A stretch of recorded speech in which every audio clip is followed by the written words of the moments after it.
नमस्कार दोस्तों, स्वागत है आपका मेरे YouTube चैनल मोनू एकेडमी में। तो चलिए शुरुआत करते हैं आज के सबसे महत्वपूर्ण करंट अफेयर्स की। राष्ट्रपति ने कल ही 8 राज्यों में राज्यपालों की नियुक्ति की है, जिनमें से 4 राज्यों में नए राज्यपाल तथा 4 राज्यों में राज्यपालों को ट्रांसफ़र किया है। तथा राज्यपाल इस प्रकार हैं। कर्नाटक में थावरचंद गहलोत जी को राज्यपाल बनाया गया है। ये पहले केंद्रीय मंत्री थे। इनकी मिनिस्ट्री थी सामाजिक कल्याण एवं अधिकारिता। और हिमाचल प्रदेश में राजेंद्र विश्वनाथ अर्लेकर। हिमाचल प्रदेश का मैंने आपको जब कल पढ़ा रहा था करंट अफेयर्स तो उसमें बताया था कि हिमाचल प्रदेश के पहले थे बंडारू दत्तात्रेय।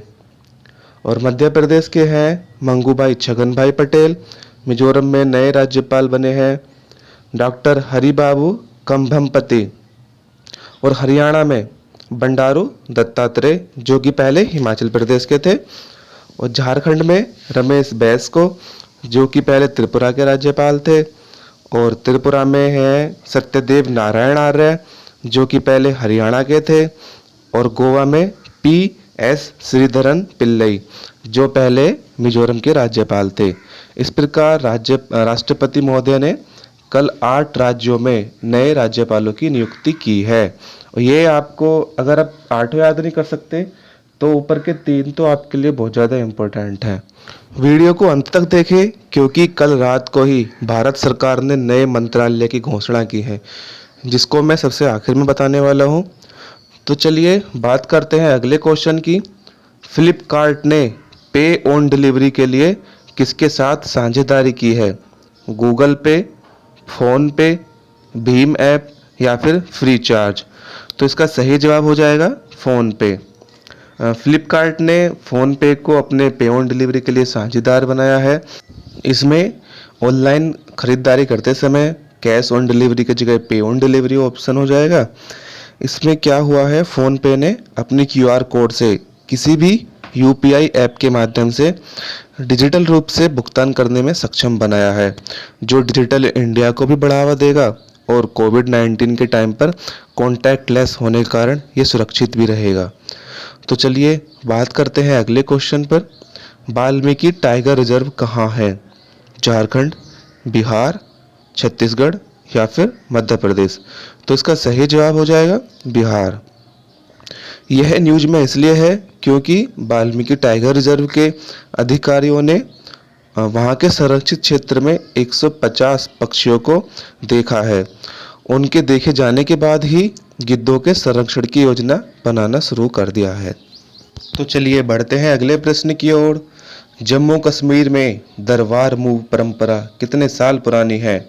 149 साल, 100 साल, 145 साल या फिर 50 साल? तो इसका सही जवाब हो जाएगा 149 साल। जम्मू कश्मीर सरकार ने एक घोषणा के तहत 149 साल पुरानी दरबार मूव परंपरा को समाप्त कर दिया है। यह परंपरा द्विवार्षिक थी। इसमें राजधानियों को बदला जाता था। जैसे कि आप सभी जानते हैं कि जम्मू कश्मीर की ग्रीष्मकालीन राजधानी श्रीनगर है और शीतकालीन राजधानी जम्मू थी, और अब इनको समाप्त कर दिया है। इससे क्या होता था कि फाइलों को अगर श्रीनगर राजधानी शिफ्ट होती थी तो जम्मू से फाइल ट्रांसफ़र करते थे, और फिर जब जम्मू आती थी तो फिर सारी फाइलों को फिर लेके आना पड़ता था। इसलिए इसे अब समाप्त कर दिया है। तो चलिए बढ़ते हैं अब अगले प्रश्न की ओर। टोक्यो ओलंपिक की ओपनिंग सेरेमनी में भारत के ध्वजवाहक होंगे मैरी कॉम, मनप्रीत सिंह, बजरंग पूनिया या फिर ऑप्शन 1 और 2?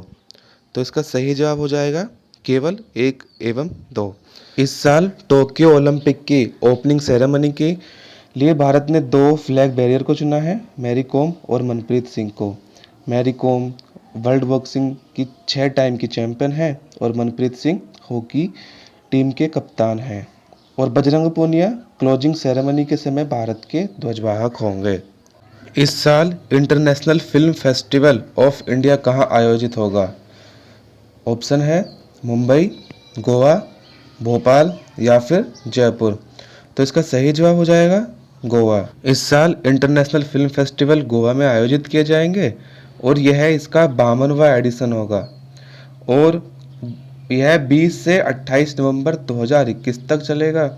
और इसका पोस्टर इंफॉर्मेशन एवं ब्रॉडकास्ट मिनिस्टर प्रकाश जावड़ेकर जी ने रिलीज़ किया है। और इस साल से सत्यजीत रे life time achievement award for excellence in cinema भी शुरू किया गया है, जो आगे हर वर्ष दिया जाएगा। तो चलिए बढ़ते हैं अगले प्रश्न की ओर। निपुण भारत प्रोग्राम का लॉन्च किसने किया?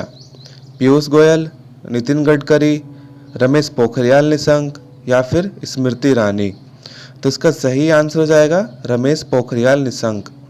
निपुण भारत प्रोग्राम का लॉन्च शिक्षा मंत्री रमेश पोखरियाल निशंक ने किया। ज़्यादातर जो आपके बड़े एग्जाम होते हैं, जैसे कि असिस्टेंट कमांडेंट हो गया या फिर स्टेट पीएससी हो गई, इनसे ये क्वेश्चन पूछते हैं कि निपुण भारत प्रोग्राम किससे संबंधित है या फिर निपुण की फुल फॉर्म बताइए। तो निपुण से है national initiative for proficiency in reading with understanding and numeracy. यह नई राष्ट्रीय शिक्षा नीति के क्रियान्वयन के लिए एक महत्वपूर्ण कदम माना जा रहा है और इसका उद्देश्य है शिक्षा के साथ साक्षरता और संख्या ज्ञान को सुलभ बनाना। और 2026-27 तक हर बच्चा कक्षा 3 तक पढ़ाई लिखाई और अंकों के ज्ञान में जरूरी निपुणता हासिल कर सके। तो चलिए बात करते हैं एक नई मिनिस्ट्री की, जो मैंने आपको वीडियो शुरू होने में से पहले बताया था। तो उस नई मिनिस्ट्री का नाम है मिनिस्ट्री ऑफ कोऑपरेशन, यानी कि सहकारिता मंत्रालय। और इसका विजन है सहकार से समृद्धि। यह कोऑपरेटिव मूवमेंट को मजबूत करने के लिए बनाई गई है। सहकारिता का सबसे बड़ा उदाहरण भारत में अमूल कंपनी है। सीधे सीधे शब्दों में कहें तो यह मिनिस्ट्री ग्रामीण क्षेत्रों के लिए एक फ़ायदेमंद साबित होगी, क्योंकि ग्रामीण क्षेत्रों में ही कोऑपरेटिव मूवमेंट सबसे ज़्यादा होता है, जिससे रूरल इकोनॉमी के भी बढ़ने की बहुत ज़्यादा संभावना है। इस मंत्रालय का नोटिफिकेशन कल रात ही पब्लिश हुआ था। और एक और बड़ी खबर यह है कि आज या कल में कैबिनेट मंत्री बदल सकते हैं या फिर नए मंत्रियों को उसमें इंडक्ट किया जा सकता है। जैसे भी होगा मैं आपको उससे अवगत करा दूंगा। आपकी वीडियो यहीं समाप्त होती है। वीडियो को अंत तक देखने के लिए धन्यवाद।